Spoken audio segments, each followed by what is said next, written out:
Assalamualaikum warahmatullahi wabarakatuh. Selamat pagi semuanya untuk anak-anak Bapak semua di kelas 7 di SMP Negeri 33 Pekanbaru. Kembali lagi bersama Bapak di pembelajaran seni budaya. Nah, kali ini itu masuk ke materi seni musik.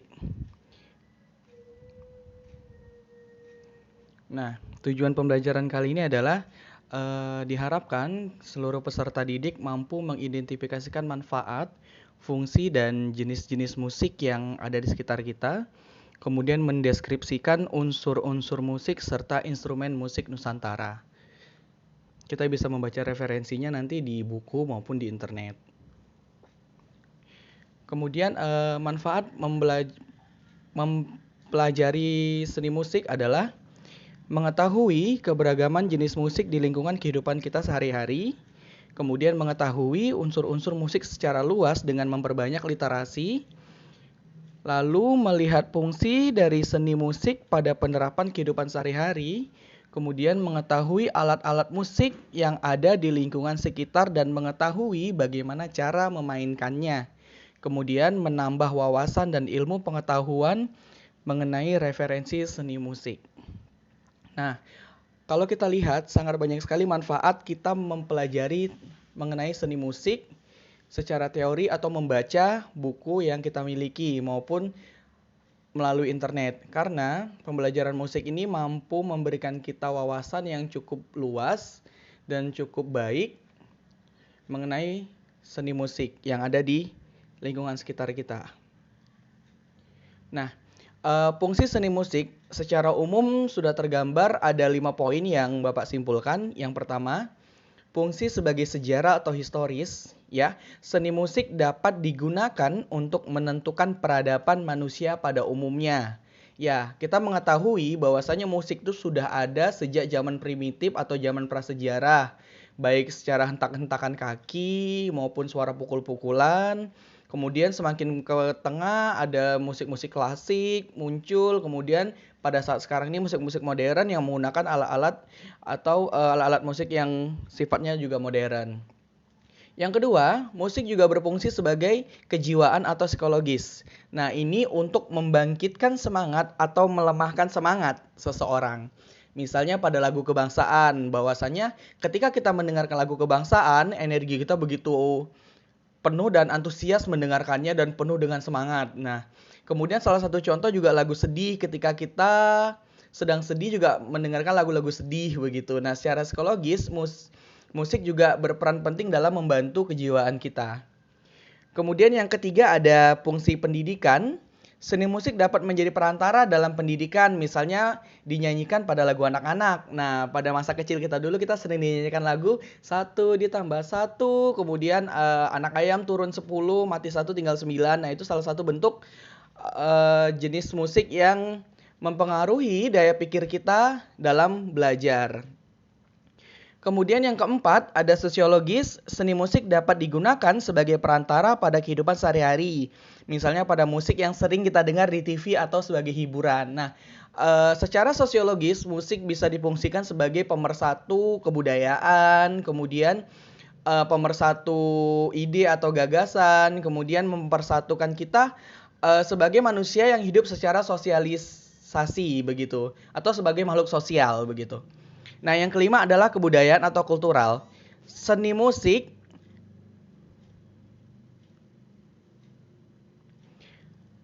seseorang akan menghilangkan rasa bosan, sedih, dan menghibur hati ataupun sebagai media meditasi. Nah, kalau kita gambarkan musik sebagai hiburan yaitu untuk menenteramkan hati, kemudian menenangkan hati, kemudian membuat kita menjadi bersemangat, atau kita bermeditasi untuk menenangkan pikiran dengan musik-musik yang salah satu contoh musik-musik aliran air atau hembusan angin gitu. Oke, itu tadi fungsi seni musik secara umum. Nah, sekarang fungsi seni musik secara masyarakat atau bagi masyarakat secara umum. Fungsi seni musik bagi masyarakat. Nah, yang pertama, itu ada sarana upacara. Seni musik digunakan sebagai sarana upacara atau ritual kebudayaan adat istiadat tertentu. Nah, salah satu contoh kebudayaan yang ada di Bali itu selalu menggunakan musik sebagai ritual upacara keagamaannya. Tidak hanya di Bali, begitu juga yang ada di Pulau Sumatera. Salah satu contoh musik tortor juga sebagai salah satu musik untuk sarana upacara kebudayaan begitu. Nah, yang kedua ada seni pertunjukan. Seni musik juga dapat digunakan sebagai pengiring tarian ataupun pertunjukan seni budaya. Nah, ini jelas sekali bahwasannya seni musik juga bisa dikatakan sebagai seni pertunjukan dan kita bisa menikmatinya dengan cara melihat ataupun mendengarkan. Kemudian yang ketiga ada media bermain. Musik pada dasarnya digunakan pada media bermain untuk anak-anak, mengiringi keceriaan anak-anak. Salah satu contoh pada permainan tam-tam buku ataupun cublak-cublak suweng. Nah, pada masa kecil kita pasti pernah bermain yang namanya tam-tam buku ataupun yang ada di adat Jawa itu permainan cublak-cublak suweng dengan membolak-balikkan telapak tangan. Nah, itu jelas bahwasanya musik juga bisa digunakan sebagai media bermain. Yang keempat adalah sebagai hiburan. Mendengarkan musik, seseorang akan menghilangkan rasa bosan, sedih, dan menghibur hati ataupun sebagai media meditasi. Nah, yang berikutnya adalah 8 unsur seni musik. Yang pertama ada irama, nada, birama, dinamika, timbre, harmoni, melodi, dan tempo. Nah, di sini Bapak tidak akan menjelaskan mengenai 8 unsur seni musik, tetapi anak-anak Bapak silahkan mencari fungsi dari ke-8 unsur ini di internet lalu dituliskan di buku catatan. Ya, 8 unsur seni musik. Ada irama, nada, birama, dinamika, timbre, harmoni, melodi, dan tempo.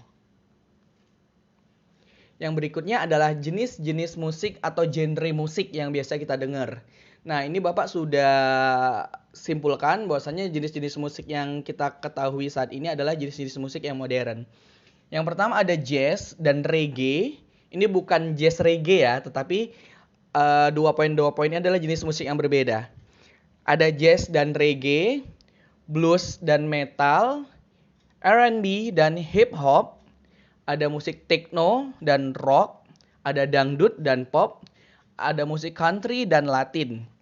Nah, di berbagai jenis-jenis musik yang Bapak tampilkan ini itu tidak hanya dimiliki Indonesia saja, tetapi banyak di negara-negara di dunia yang memiliki aliran-aliran jenis musik yang seperti ini dan sudah dikembangkan sejak zamannya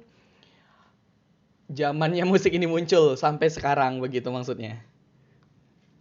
Nah, yang berikutnya adalah jenis-jenis alat musik atau instrumen musik. Poin pertama itu ada alat musik tiup. Ya. Alat musik tiup ya kita mengetahui bahwasannya dia dimainkan dengan cara ditiup dengan mulut kita. Nah, ada beberapa contoh jenis-jenis alat musik tiup yaitu trompet, klarinet, seruling, saksofon, flute, trombon, harmonika, dan pianika. Ataupun ada beberapa jenis-jenis alat musik tiup lainnya yang tidak Bapak tuliskan tetapi itu juga yang berhubungan dengan ditiup berarti dia alat musik tiup.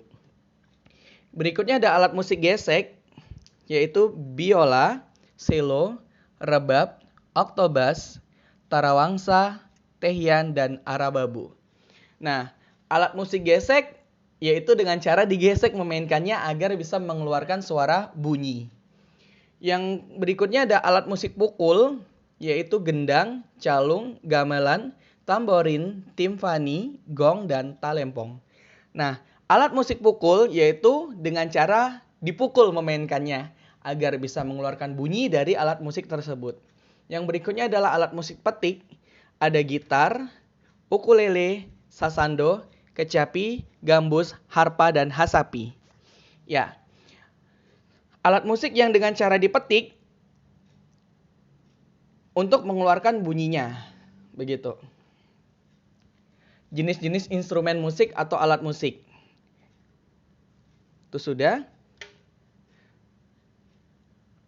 Bapak akan masuk ke poin sejarah singkat musik Melayu. Karena ada di daerah kita, daerah Melayu. Jadi kita sedikit akan membahas tentang musik Melayu.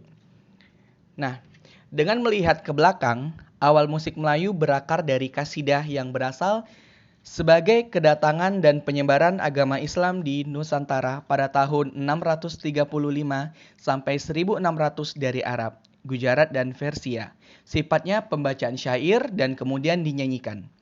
Oleh sebab itu, awalnya syair yang dipakai adalah semula dari gurindam yang dinyanyikan dan secara berangsur kemudian dipakai juga untuk mengiringi tarian. Pada waktu sejak dibuka terusan Suez, terjadi arus migrasi orang Arab dan Mesir masuk ke Hindia Belanda tahun 1870. Nah, pada saat itu nama kita bukan Indonesia, tetapi Hindia Belanda pada saat dijajah oleh Belanda.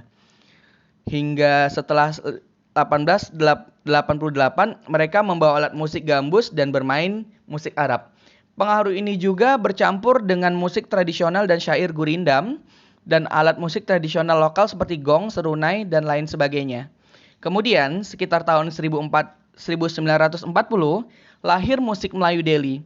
Tentu saja gaya permainan musik ini sudah jauh berbeda dengan asalnya sebagai kasidah. Karena perkembangan masa ini tidak hanya menyanyikan syair gurindam, tetapi sudah jauh berkembang sebagai musik hiburan, nyanyian, dan pengiring tarian khas orang Melayu, pesisir timur Sumatera, dan semenanjung Malaysia. Dengan perkembangan teknologi elektronik sekitar setelah tahun 1950, maka mulai diperkenalkan pengeras suara, gitar elektrik, bahkan perkembangan keyboard. Dan tak kalah penting adalah perkembangan industri rekaman sejak tahun 1950. Sumber ini melalui Wikipedia. Nah, setelah pembelajaran yang sudah kita jelaskan tadi, kemudian ada kesimpulan di mana untuk siswa silahkan membuat kesimpulan di buku catatannya berdasarkan materi pembelajaran yang sudah diberikan dan dipresentasikan ini. Jadi setiap siswa wajib membuat kesimpulan di buku catatannya sendiri.